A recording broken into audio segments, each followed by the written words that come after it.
just one more time. Avoid the date at the top screen. It is, in fact, March 27th, the final day that the Nintendo eShop on 3DS and Wii U are active for, making purchases. Now, you still will be able to re-download software from them, but for the most part, these stores are just completely shutting down today, which is a damn shame. Because what if I'm gonna wanna buy not Jet Rocket 2? I'm not gonna be able to do that anymore. But for the time being, all we can really do is just take a peek at this eShop one last time. I've already taken a look at the eShop on Scott Stash. The thing was, back then, I had a pretty foul capture card. That thing was gross. So the thing with 3DS capturing is, you have to get your system modded for the best possible picture and whatnot.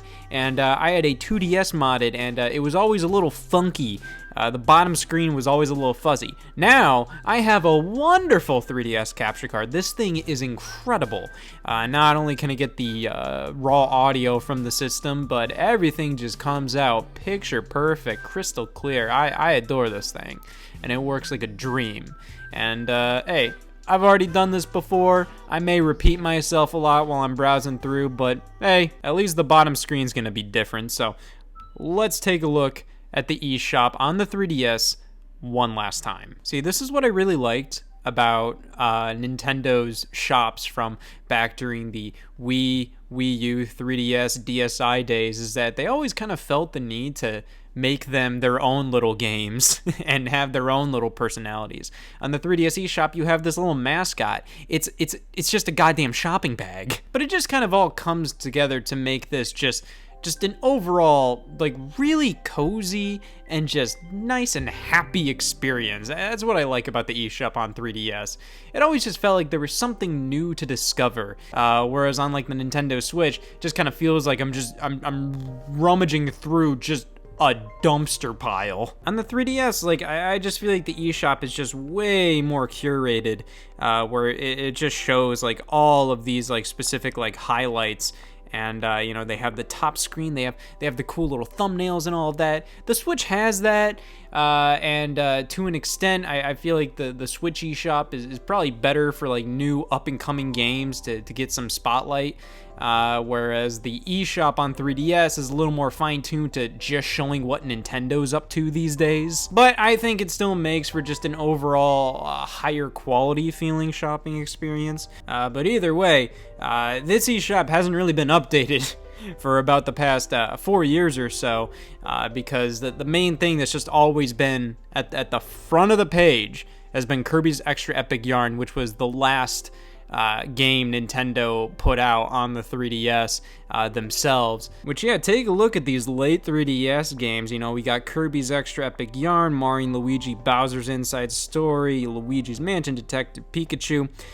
It was definitely an interesting time, 2017 onwards, for the 3DS, because to some extent, I'd say the later 3DS software was a bit more compelling than kind of that middle of life software on the system, where you had stuff like Triforce Heroes and Metroid Prime Federation Force, whereas in 2017, we got Metroid Samus Returns, Mario and Luigi Superstar Saga plus Bowser's Minions, Ever Oasis. And it was always really unfortunate in 2018 and 2019 when the 3DS was still getting new games, and it was stuff that I would have loved to see on the Switch. You have Luigi's Mansion Remake, Kirby's Epic Yarn, Mario and Luigi Bowser's Inside Story, Detective Pikachu, WarioWare Gold.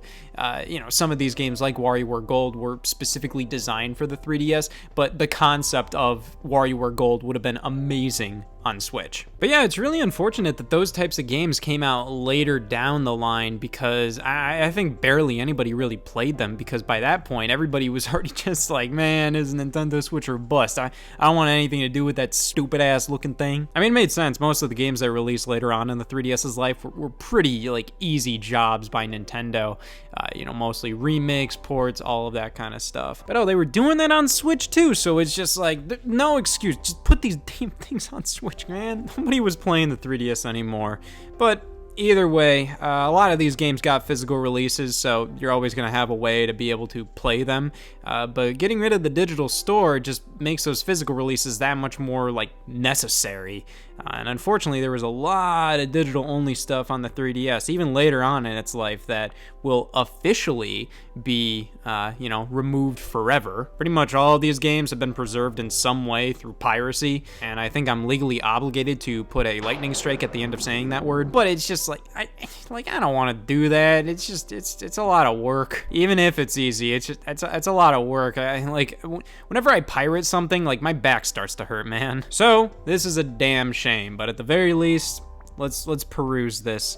Let's peruse this one last time. So the main games that they're really showcasing here, the first three we've already said, Detective Pikachu, the Nintendo Selects line on 3DS. Let me take a look at this again. All right, Mario Maker for 3DS, so that was reduced to $20. Majora's Mask, Star Fox, Mario 3D Land, Link Between Worlds. Man, there was a lot of like real heavy hitters for only 20 bones on the 3DS at the time. The Nintendo Selects line is something that I really wish, technically, to be fair, like budget price software in general is something I wish the companies would do more frequently. They've all done it, and they all still do it to some extent in some weird areas.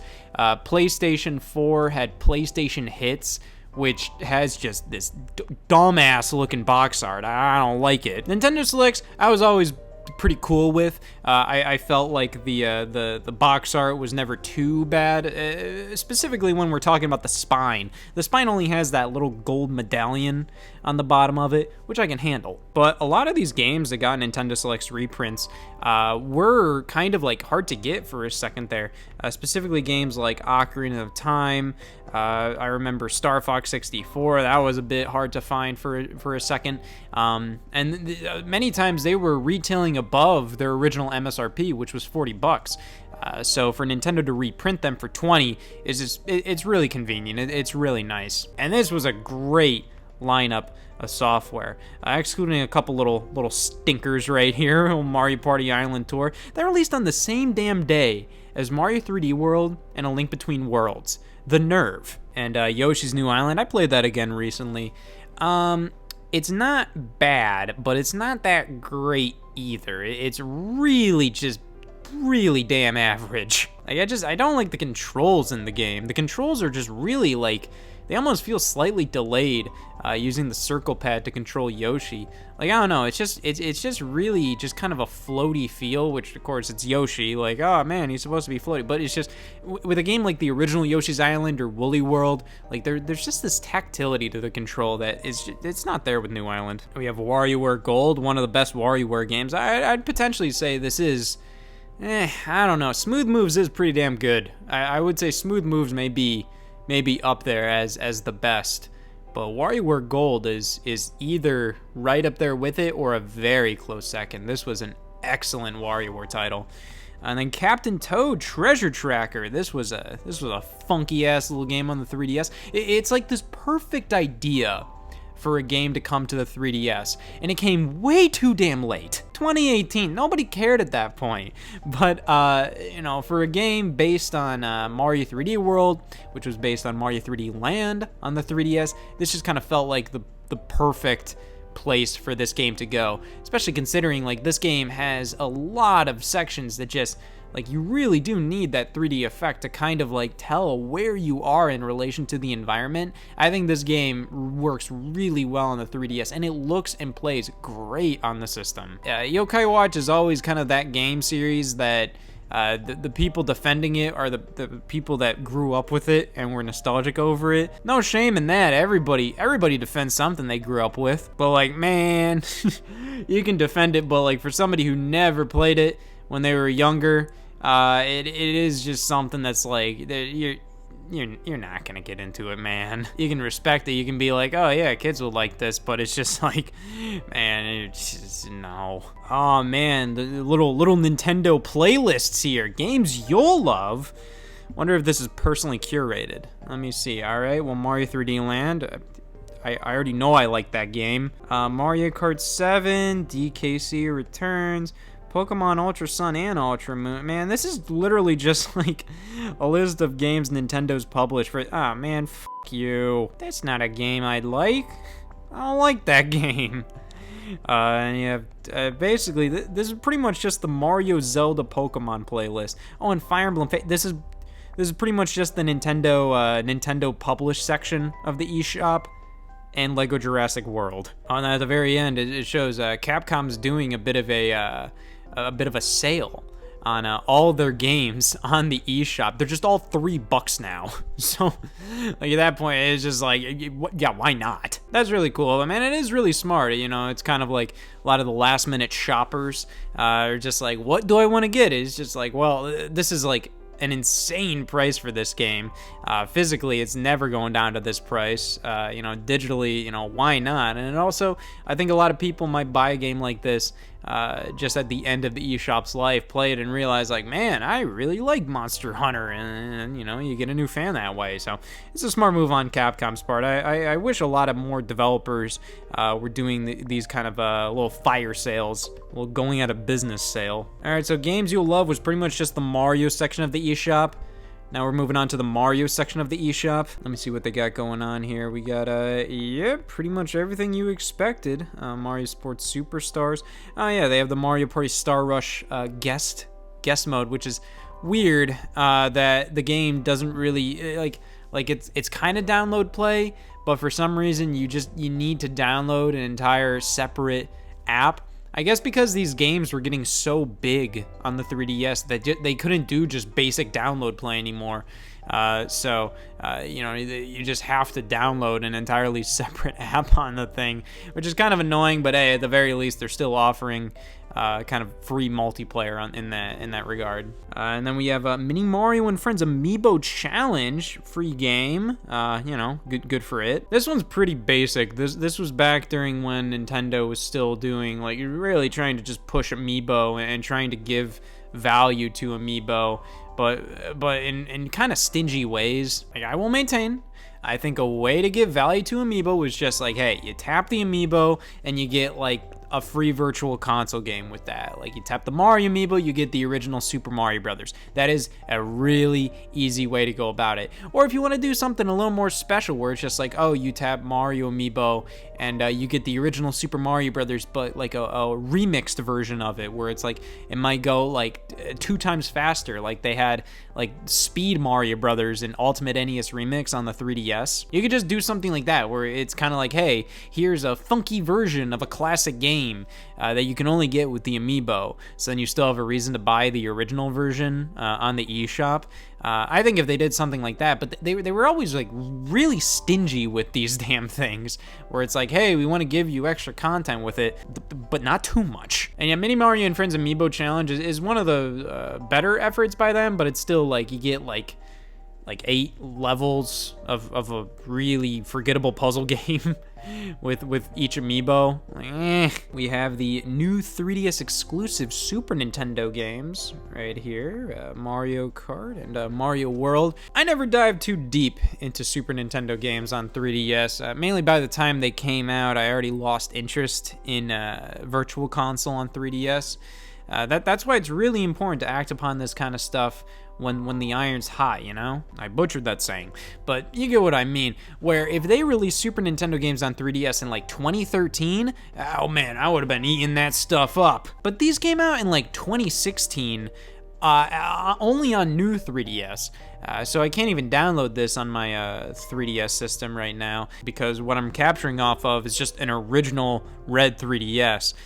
So these aren't playable on the regular 3DS. There's no reason why they shouldn't be playable on this system. It's more than powerful enough to run these types of games. I think Nintendo just kind of wanted to give new 3DS owners like a slight edge, where it's like, hey, here's another reason to buy a new 3DS.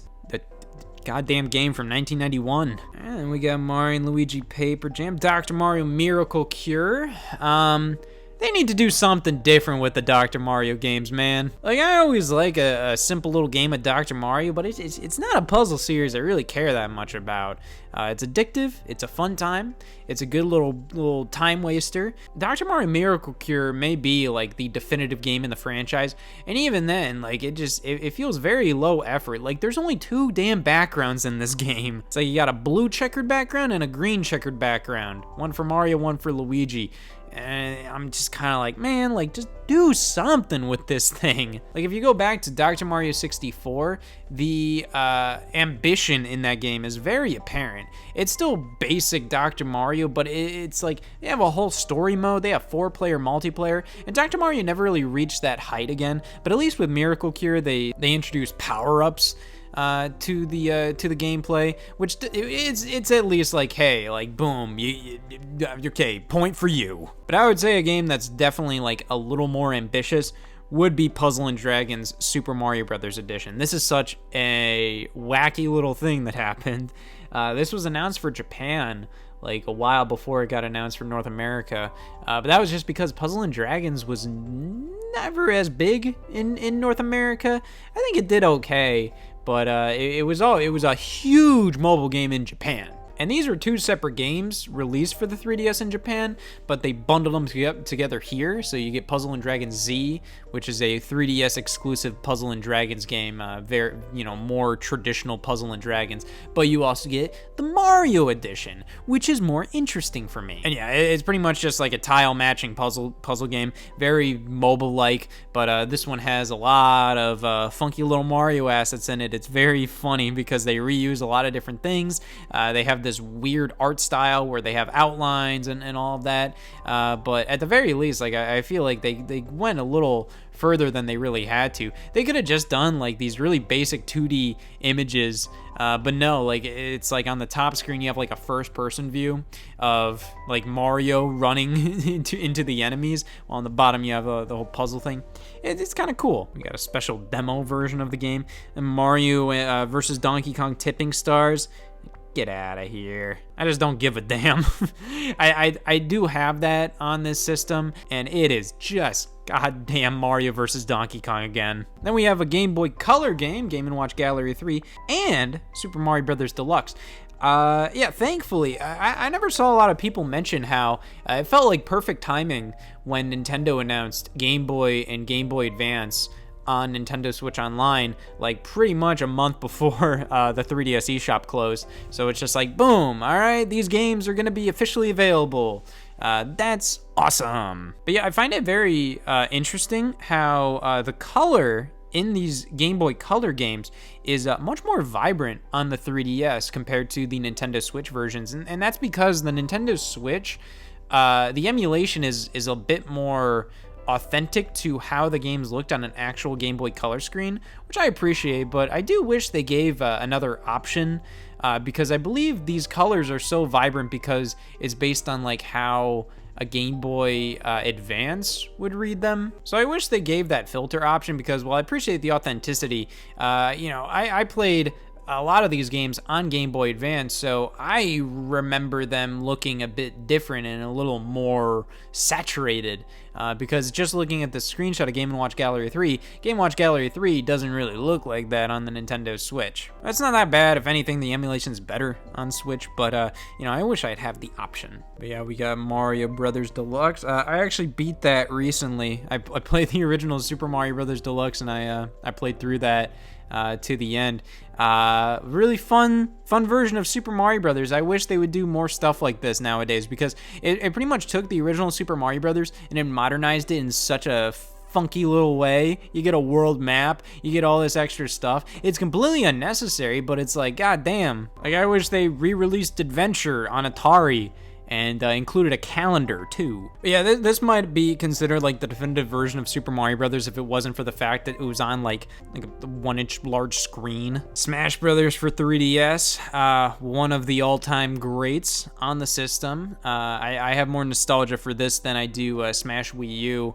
Just because Smash Wii U, it always just felt a little more like, yeah, I'll play that because it's the definitive version, but the 3DS one, man, like, that was just so much more impressive, and it was just so much more like, man, this is this is like a dream come true. It's like I always wanted Smash Brothers on a portable system, and that was what Smash 3DS was. It was like a fairly uncompromised take on Smash Brothers on the system, and I loved it. I loved how it was super focused on just giving you a full Smash experience on the go, even if they had to cut a couple things that were a little more intense, like, you know, the events mode or whatever. The fact that it was pretty much like, yep, this is Smash Brothers, crazy impressive. Oh man, photos with Mario? This was a cool thing that they did for a little bit there, where when you would buy an eShop card, you would also get an AR card, and you could play around with it in the Photos with Mario app. Like, yeah, sure, why the hell not? I think it was a really fun idea. It's something that I wish they'd do nowadays. It just kind of feels like Nintendo was doing a lot more just fun, random garbage during the 3DS era, where with the Switch era, it feels a lot more calculated, which I don't blame them for. I think it's smart, but on the, you know, I always got that sense of like that wacky little, you know, toy maker that Nintendo always was in Japan, like even since its inception. You know, I still got that with the 3DS and Wii U era, and you still get it with the Switch era, but it feels a lot more like, you know, specifically, hey, we're gonna do what makes business sense. Back during the 3DS era, they were just like, yeah, f it. We got Mario Golf World Tour, excellent game. Super Mario Brothers 3. This was a weirdly like delayed release. I don't know why. They announced like Mario Brothers 3 was coming to the 3DS and Wii U virtual consoles. They announced it in like summer or fall of 2013. It didn't come out on these platforms until April. They might have waited to just space out releases because they knew that this was gonna be like, hey, like everybody's gonna want to buy this game, so let's wait until we might have like a less packed release schedule. Which is just like, it's goddamn Super Mario Brothers 3, man. Like, it's 30 years old. Like, just put it out. So like it got delayed a couple months. I don't know why, but it released simultaneously on the Wii U and 3DS. And man, I was pumped to get this game again. And when it released, then I realized, oh yeah, it's just Mario 3 again. I've played this numerous times. This isn't very interesting, and I barely played it on the Wii U and 3DS. No, I mean, also the emulation of NES games was just never ideal on the Wii U. 3DS, it was okay. I mean, it was on a 3DS, so it wasn't as easy to see all the imperfections. But on Wii U, like, Jesus, man, this looked assy. Yoshi's New Island again. Oh, the original Mario Brothers. Oh, hell yeah, man. Like, I never in my life want to play the original Mario Brothers arcade game or the NES port of it ever again. However, the Super Mario Advance version, the version included on damn near every Mario game on the Game Boy Advance, is incredible. I love what they did there. They remade the original Mario Brothers game into just this amazing extra mode that you could always play if you were playing any of the Mario Advance games, Mario and Luigi Superstar Saga. It was so damn good. Like the controls were incredible. The additions they made made the game so fun to replay, just constantly just try to go for a high score. It was an amazing like modernization of this old ass arcade game that I never want to touch ever again. In an arcade sense, sure, but playing the NES version or the arcade ROM on Nintendo Switch, like on my TV, hell no, get that away from me. And we have more stuff here. Oh man, a second page. You know exactly what I like to see. Mario and Luigi Dream Team. I've tried that out for the first time, honestly, recently. I've been capturing footage of it. And yeah, it's just it's not grabbing me, man. The tutorials are abhorrent in this game, and even the writing, like, it's silly, but it's not very compelling. It's a very boring game, at least in the first like couple hours, and I know it's gonna pick up, and I know I love a lot of its ideas. I think it visually looks great. I think the idea of going into Luigi's dreams and messing around with him and affecting that is incredible, but I just find the pacing to really kill this game. At least in the first couple hours, the incessant tutorials and just the writing isn't as like funny or interesting as I wish it was. It's just kind of like a very like ho-hum kind of game, but one that I know is quality and I know is gonna get better later down the line. But man, that first couple hours, it's just like, all right. And then Mario 2, Mario and Donkey Kong minis on the move. That is a good one. That is a good game right there. It's very basic. It's been done before a million times, where you pretty much just put tiles on the ground and just have the mini Marios follow them. But damn it, I will take this any day compared to that thing. And we have some NES games there. Mario Tennis Open, it's okay. Paper Mario Sticker Star, I'm playing through that one as well. Mario RPGs on the 3DS were not the best. However, I think it at least has a vision. It's not a great vision, but presentation wise, it's pretty nice. I like how this game looks and sounds and all of that. And it had some okay ideas that they did not think through well enough. I'll just say that. Like a lot of the ideas, you could actually turn into something pretty interesting. They did not. And then more of the same there. New Super Mario Brothers. Man, I love the original Game Boy games on 3DS. Just so fun to go back to on that. I was excited to get Game Boy games on Switch again, because these games just don't get re-released all the time, especially compared to NES games and Super Nintendo games and even Nintendo 64 games. The 3DS was kind of the first time Nintendo really actually re-released a lot of these things, and it's just so exciting to see, even if they are just these crummy little black and white title. I'm just like, hell yeah! Alleyway, motherfucker! And then more Virtual Console, Game & Watch, Mario Cement Factory. So they did a couple of re-releases of old school Game & Watch games on DSiWare. And that's another thing that we're losing with the 3DS eShop. All the DSiWare games, or the vast majority of them, because there's only like 20 or so DSiWare games that didn't make it from the Nintendo DSi shop to the 3DS eShop. But still, the fact that on the 3DS eShop's launch, we got all the DSiWare games, or most of them, was incredible. DSiWare's quality definitely varied. I mean, it was pretty much like you were getting some really small titles, incredibly small, or some legitimate games on there.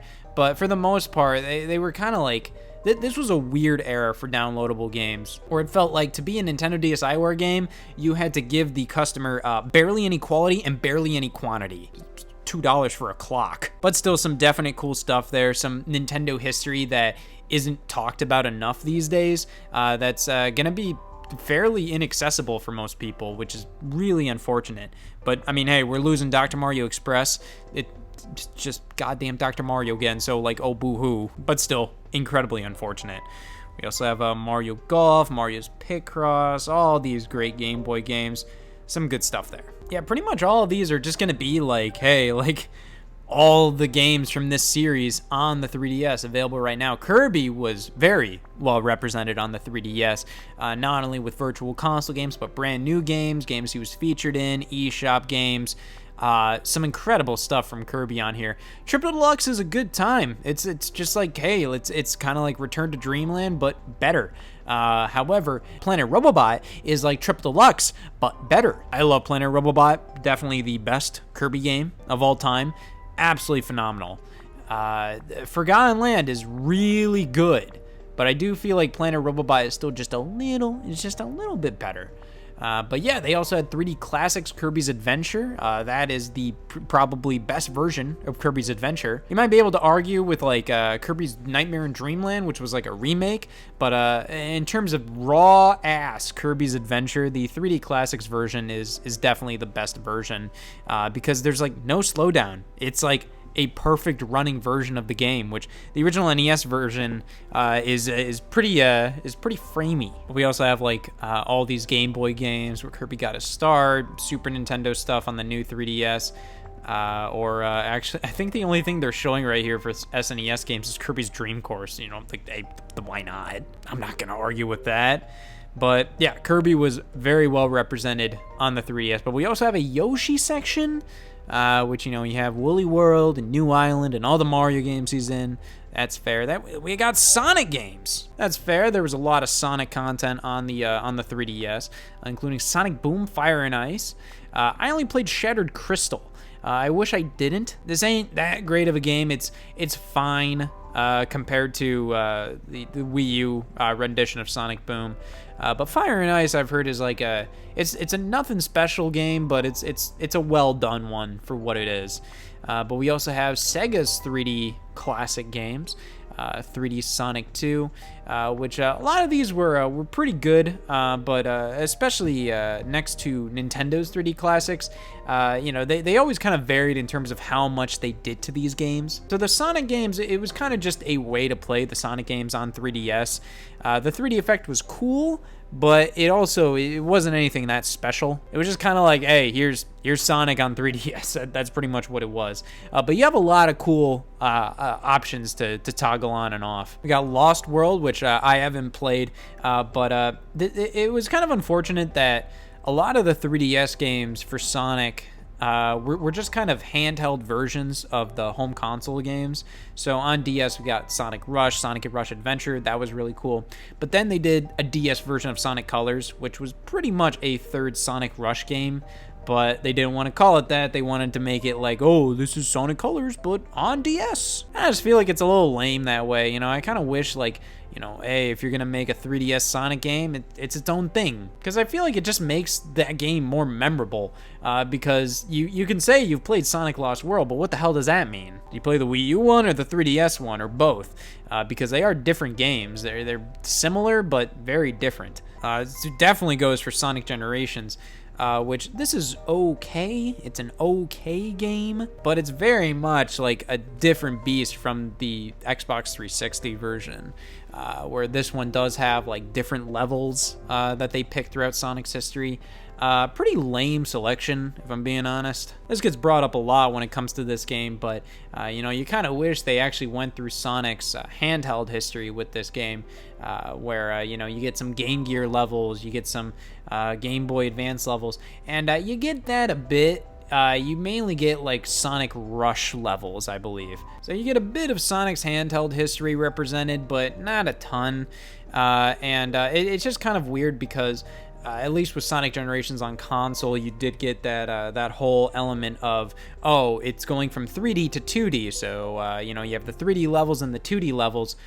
But in this game, it's all 2D levels. So at that point, it's just kind of like, all right, not as special. Not as special as the home console version. But yeah, you also have Game Gear games on the 3DS eShop. This was kind of an often forgotten aspect of the Virtual Console. The fact that Game Gear games were available here as well. I wish they went even further. I wish you got like Atari Lynx games, Neo Geo Pocket Color games. That would have been really cool.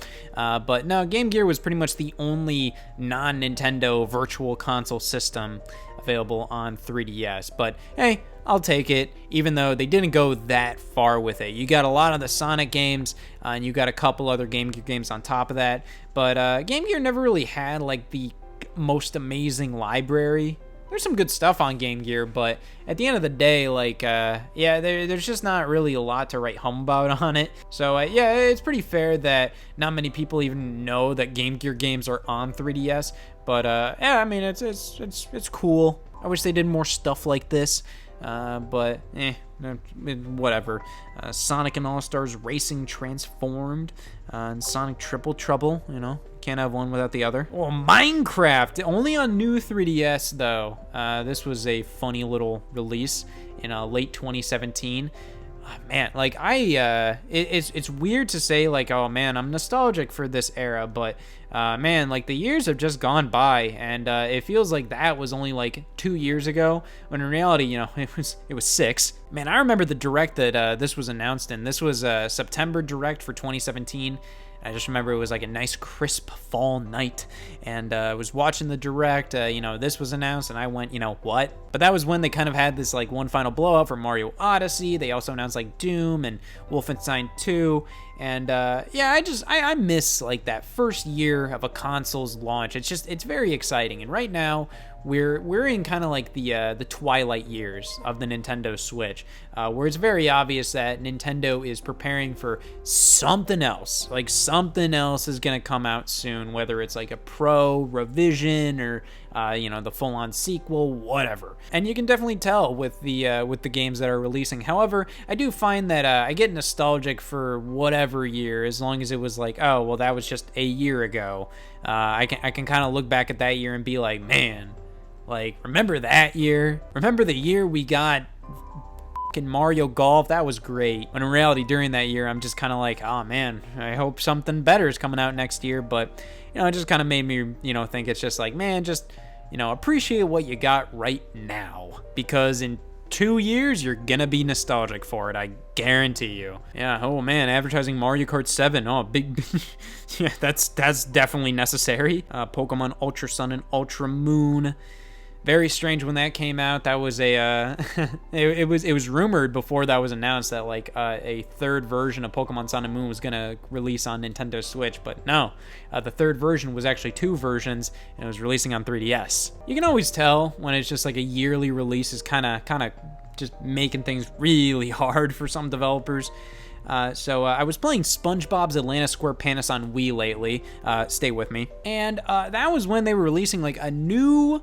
Like THQ was releasing like a new game based on any of their Nickelodeon properties pretty much every year for a while there, and SpongeBob was getting like new games every single year, and you could tell like they were stressed with this one, because like I played that on Wii, and it's just like, man, there's nothing. Like it was obvious they only had like probably like 2 months to figure something out for this, because like half of the game is just like button prompts appear and you have to click them. That's it. And I was just thinking, I'm just like, man, like they were running out of stuff to do every year at this point. Like that's the only explanation I can really come up with. And I feel like with Pokemon, sometimes you kind of get the same vibe, because was Ultra Sun and Ultra Moon really necessary? It would have been really cool to get like a version of that on Switch. But hey, it released. It was successful. That is something to be said for a 3DS game releasing in 2017. That is pretty wild. We got a new Super Mario Brothers 2 Kirby Battle Royale, which that's kind of a nothing little game. Just very weird that that came out. It's cool that they tried something different, little something unique for Kirby on 3DS, especially in like 2018 when this released. But man, like this is pretty much just like a collection of mini games disguised as like, oh man, battle multiplayer game. It's like, nah, it's pretty much like Mario Party mini games that are extended to be like 2 minutes long, and don't really have the meat of like a game board stitching them together. Pokemon Crystal, that was another late release. The Game Boy Color Pokemon games, I believe, came out fairly late, like 2017. And then 2018, I think Crystal came out. Which, yeah, really cool that they did that, especially that late into 3DS life. They did the Game Boy Pokemon games like in early 2016 to coincide with the 20th anniversary of Pokemon. And yeah, the fact they worked with like Pokemon Bank was really cool. It pretty much made it so then like, yeah, you can have like, Pokemon from the first game and in the latest game at the time. It was insanely neat that they did that, and I hope they continue to re-release Pokemon games. Every single generation has its fans, and I think they're really missing out by not re-releasing them more frequently. But I think the Pokemon Company knows what they're doing. They kind of like keeping things from people for a little bit and really making your mouth water. So I think these games are going to come back at some point. And even if they aren't available for a little bit, I think they're going to be re-available at a later date. Got Mario Maker 3DS, Mario Party, Metroid Samus Returns, Fire Emblem Warriors, which is a very forgettable thing that came out on 3DS, but it did, and it's also not that horrible. It actually runs like pretty decently, probably because it requires a new 3DS. Not just a regular one. So Hyrule Warriors Legends ran on regular 3DSs, and it was not very fun. But this, it's new 3DS only, and it works pretty well on that system. Then we also have games for kids. It's going to be the same goddamn thing that all of these playlists have been so far. Oh, look, Mario. Yeah, it's literally just the same. Oh man, Lego Star Wars, The Force Awakens on 3DS. That might be kind of interesting. Style Savvy Fashion Forward. Is this the one that released like on Christmas Day? Let me see. Nah, this came out in 2016. never mind. I'm trying to... I wonder if this was a physical release over here. It might have been. Yeah, it actually says there. It's 3DS retail and download. Yeah, so the Style Savvy, the game that released in 2017 was download only. Nintendo started to do that a couple times with some of their more niche games that were releasing later on in the 3DS's life, which I honestly feel like made it way less likely that they would get sales, because it's just like, who was buying Style Savvy exclusively on the eShop on Christmas Day in 2017? Pretty much all the stuff that we've already seen, except, we got Harvest Moon, which I've been just reading up on the deal with this franchise. What a fucking mess. So I always thought the Story of Seasons franchise was like the spiritual successor to Harvest Moon. Like it was like the original development team went off and did their own thing. Like, no, it's still Harvest Moon. Like, that's just what Harvest Moon is called now. And Harvest Moon games that we get nowadays is not actually Harvest Moon. It's like whoever actually owns the name like is different, and these are separate games. But it's just like the original Harvest Moon developers and publishers, they're still making the games. They're just called Story of Seasons now. So it's like, it's really weird and confusing. I think it'd be interesting to like dive deeper into that. But yeah, it's like Story of Seasons is still technically Harvest Moon. And it like, you can tell because they did a remake of a Harvest Moon game, but it's called Story of Seasons now. So it's not like, oh, it's Story of Seasons is a spiritual success. Like, no, it's still Harvest Moon. It's just any game that's called Harvest Moon now isn't Harvest Moon. It's weird. Yeah, we got the Mega Man Legacy Collection. I own this physically. I bought it back in the day mainly just because the collector's edition came with that funky little gold Mega Man amiibo. It's only $3 here, and the Legacy Collection is really cool. This was a really nice release back in like 2015 when it happened on PS4 and Xbox One, just to see Capcom do something with Mega Man now. And especially, hey, we got Mega Man 11 now, and we also have way more collections. It is a little strange because it's been about as long since a new game now that it was when like Mega Man 11 came out. It was just really strange because like the discussion around Mega Man, like when I look back at it, was really weird back in like 2011, 2012, because that was when people were already saying like, oh man, Mega Man's dead.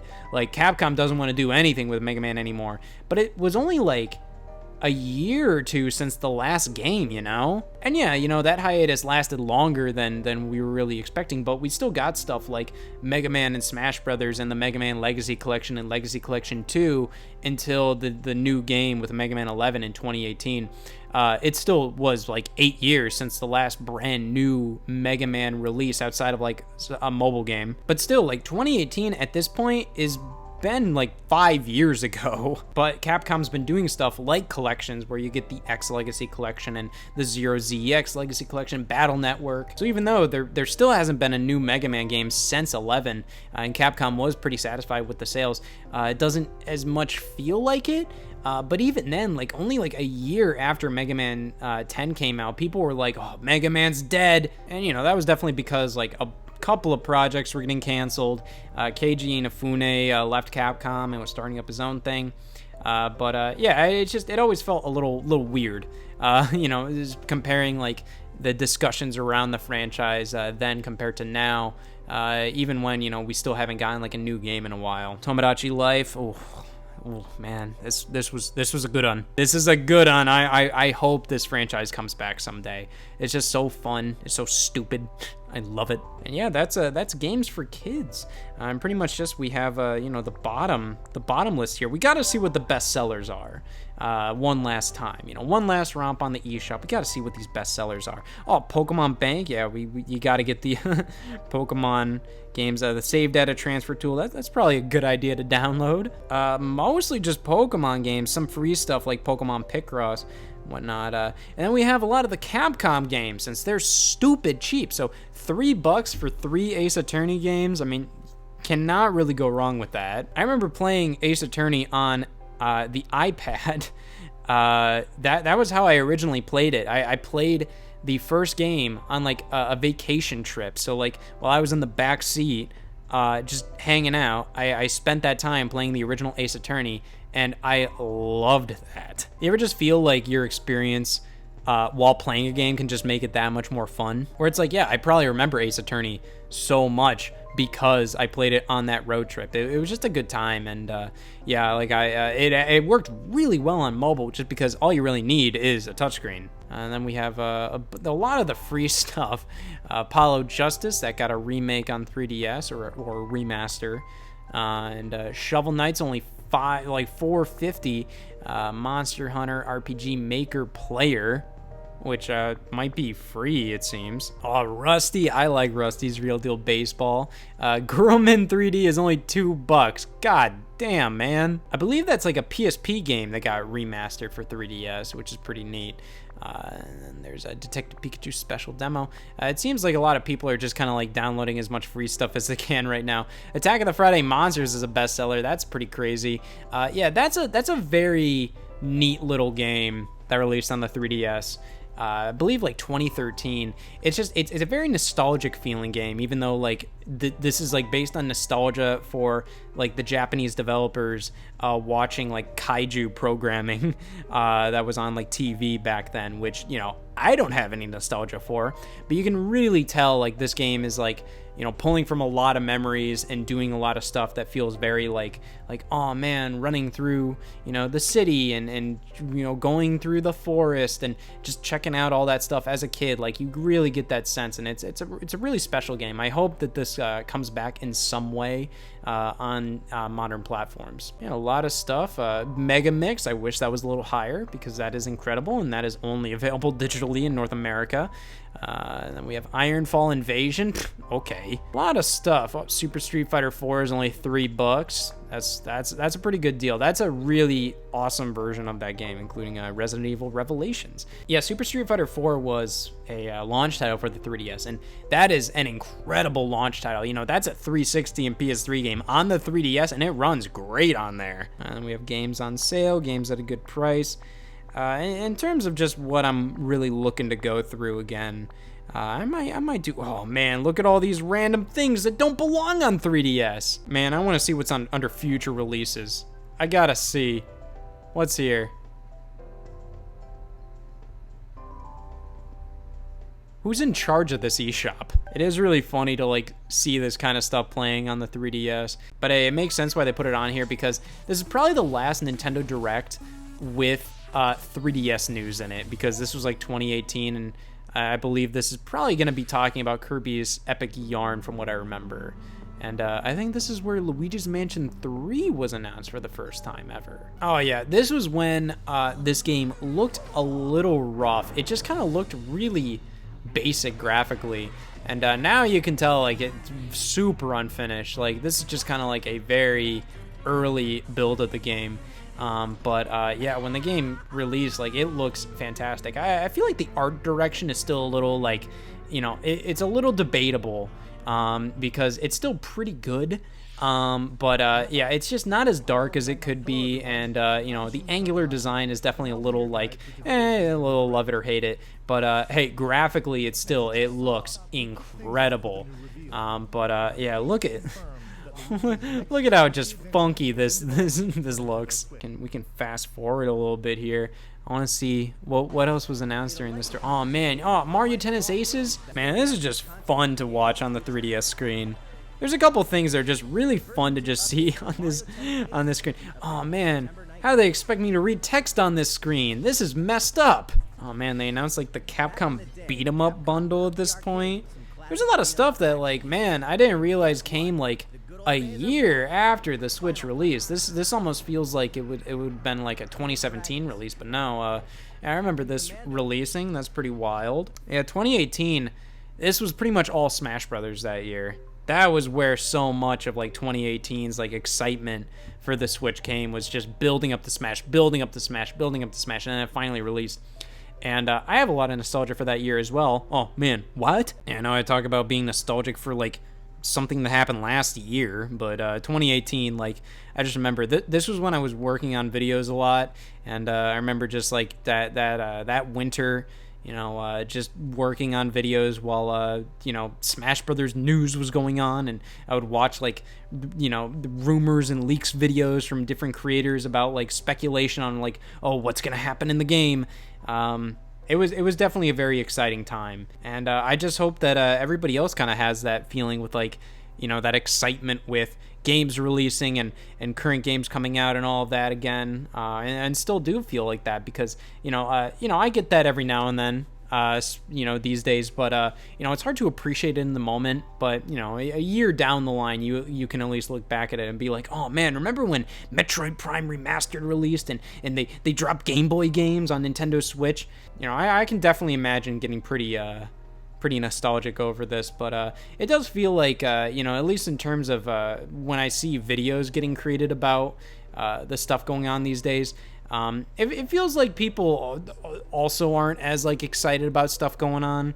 So I do hope that stuff picks up again, and there's a lot of fun stuff, and people are just excited, and even if they aren't excited, it makes for some fun videos to watch because people are bitching about it, and hey, that can be fun to watch too. But yeah, newest videos, just the featured on Nintendo Switch section. I gotta see what's going on here.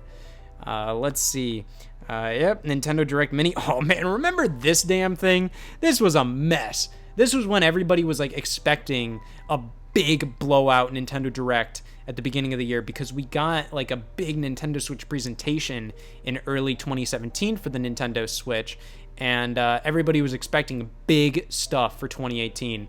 But Nintendo just had, like, a pretty stacked Nintendo Direct Mini that announced, like, World Ends With You, and we also got Pokken Tournament DLC, Hyrule Warriors Definitive Edition, Donkey Kong Country Tropical Freeze, and Mario Tennis Aces.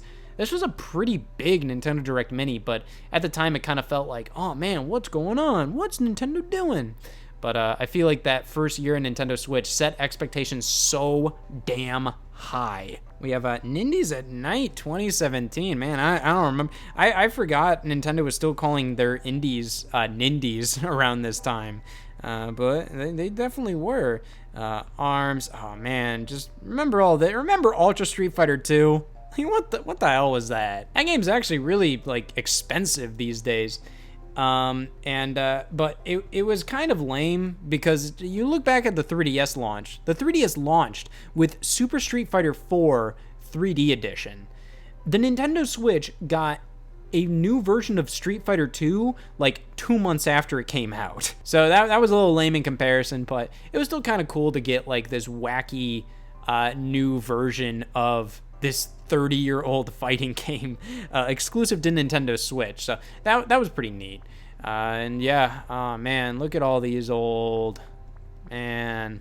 It was just a fun time, That was another time I'm nostalgic for, like seeing that Nintendo Switch presentation in January, and I was still in school at the time. I was still in college, and just I remember being in, like, a class. I had, like, this 3-hour long class that I only had once a week, but it was like, yeah, that's why it was so long. I only had it once a week.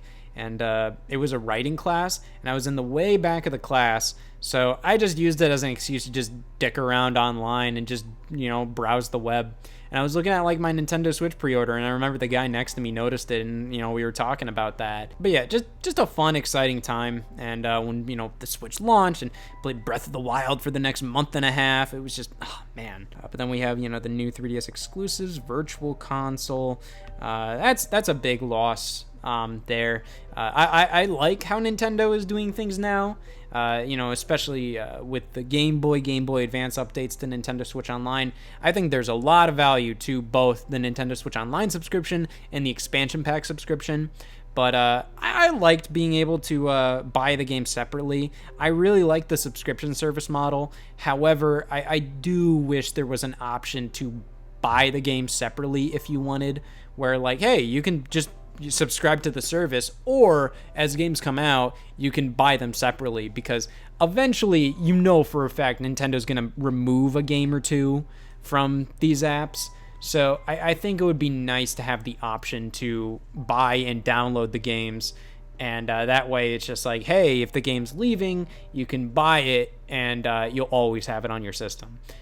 So I just think that would be a nice feature. But yeah, Virtual Console on 3DS, oh man, like I mainly got into the Game Boy stuff. The Game Boy stuff was like really fun for me to go back to. And it's great that they're re-releasing them again. Especially we got Burger Time Deluxe on Switch. I bought that game on 3DS eShop.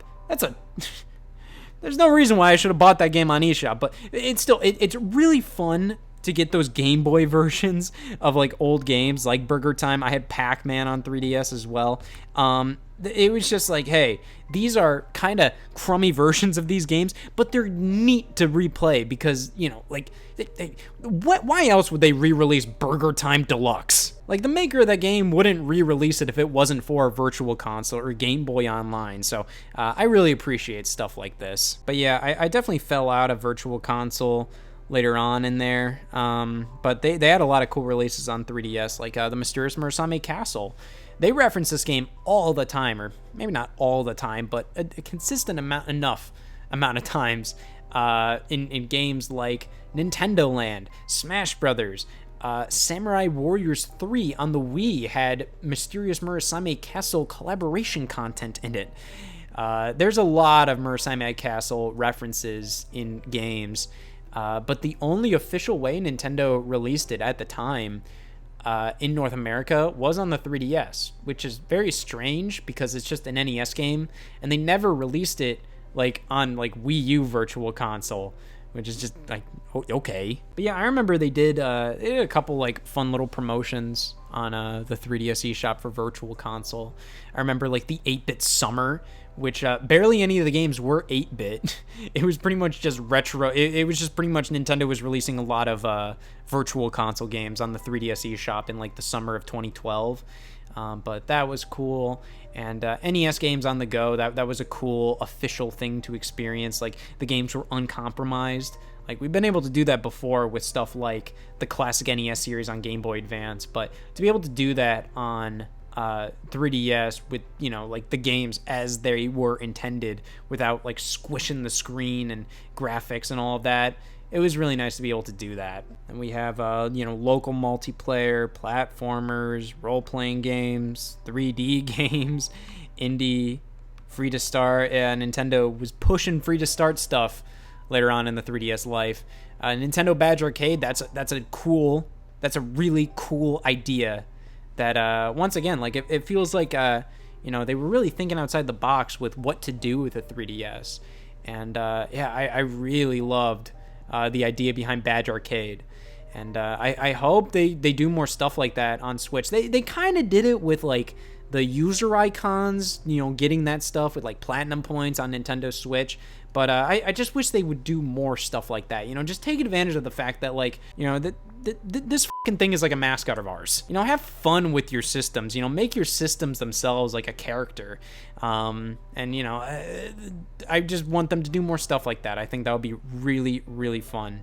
Games with DLC, new releases. Oh, let's see the new releases tab. Let's see if there's any fun stuff on here. So, yeah, these are some of the last major 3DS games that released on the eShop. Let me see if the thumbnail loads. Silver Falls Gaiden, $17. Otosan 3DS edition. Yeah, Mario Kart 7 got an update recently. I remember seeing a news article about that. Cosmo Ball. Yeah, pretty much a lot of just indie releases. Which, some of these are okay. Some of these are definitely like, like, alright. 8 cents? Oh, damn it. And then they got games at a good price, games on sale, bestsellers. I'm going to check out the games on sale to kind of round things out, just because I'm interested to see all the fire sales going on. Because I saw Capcom's. Capcom's is at $3. Shovel Knight's at $4.50. A lot of these we've already seen. But yeah, Resident Evil The Mercenaries 3D, that was always a wacky little game. Because that had some controversy when it released, because you could not delete your save file on it. Mainly because it was more like a high score based thing, but potentially people were discussing how, like, oh, is this kind of a measure to eliminate used game sales? You can't delete the save file. Because I remember in like 2011, 2012, that was a big thing. Oh, how are we going to deal with these used game sales? SteamWorld Dig, that was a big thing. ID Switch Force, these games are fun and cool, but like there's just not enough to them, like content-wise. I just wish like everything kind of came together a little more, where it's like, hey, you can make a huge, big adventure game like based around the Mighty Switch Force mechanics, because like they're really cool puzzle platformers, but like both of the games only have like 16 levels to them, and it's pretty much just like 16 levels of a puzzle platformer. That's all they are. I wish like a Mighty Switch Force game would come out that's like more of like a full-fledged game rather than just 16 stages and that's all they are. Cooking Mama is only $6. Don't know much about the 3DS games, but there was a decent amount on 3DS. But that's always been more of a DS game series to me. Fragrance Story, I recognize that name, but I don't know much about it.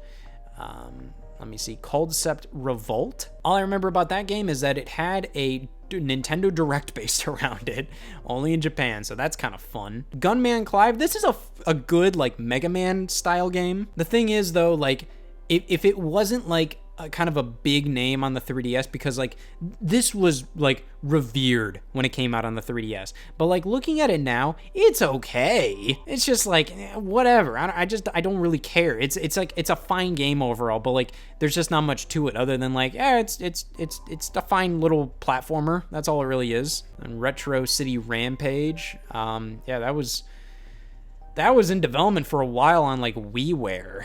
And then it finally came out, but like it came out for everything but Wii U.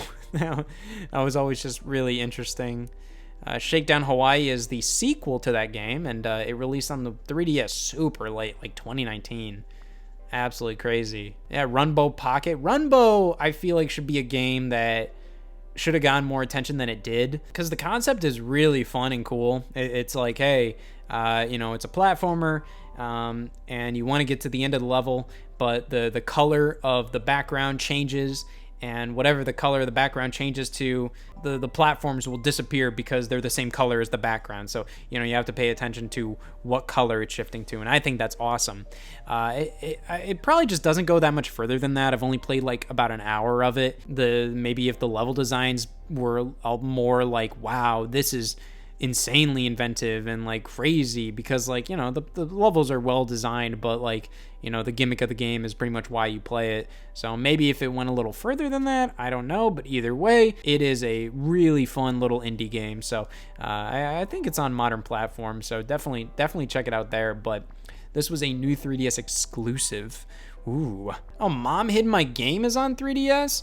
That's interesting, because that was like a weird Nintendo Switch game that like was highlighted in like a Nintendo Direct. It was like, oh wow, Mom Hid My Game is coming to Switch. I didn't know what it was, but it came to 3DS too. I did not know that. That is very interesting. But yeah, it's pretty much a lot of just like random games on sale there. And that's pretty much the 3DS eShop. I mean, I could go all day. There's so much to look into here, but I just wanted to go one last time. I've already done a lot of stuff on the 3DS eShop, whether it was the Scott the Woz episode, it came from the Nintendo eShop, which went really damn hard on just a retrospective for the entire thing on Wii U and 3DS, or the 3DS browsing videos I've done on Scott's Dash before. But I wanted to do this one last time, because those videos were done when there was no end in sight. Now, like, I'm staring death directly in the face. And I'd be lying if I said, like, oh man, if the 3DS eShop was open for 5 more years, I would be using it so much. Like, I wouldn't be. But it's just the fact that, like, I'm not gonna be able to use it ever again. It's really disappointing, and it's really, it feels like just this element of like my late childhood, back when I was, how old was I? Like 14 when the 3DS launched. Like this element of like that era of my life is just, like I'm not going to be able to use it again. And thankfully, what I do with this is like, hey, I have an excuse to record this stuff, so then I can, look back at the footage. I can use footage of the eShop whenever I'm talking about it in Scott the Woz episodes or on Scott's Dash or whatever. Like, I'm going to have this footage, so I can do whatever I want with it. Haha. But it is sad to know that, I'm not going to be able to go back here. But man, like, there were so many fun things that happened on the eShop. It really brings me back to like simpler times when our systems were just so much more like garbage. Like, you ever tried downloading something on the 3DS? Like, my lord. But like, all good things must come to an end, especially nowadays with these digital storefronts. Like, these things ain't lasting forever. But man, like, I'm gonna miss this thing. There was a ton of memories linked to it. I'd be lying if I said I used it a ton if they weren't shutting it down. But man, it's really lame to not be able to do this ever again. But hey, we did it one last time, and thank God we did, because I needed to see his face before it was all done.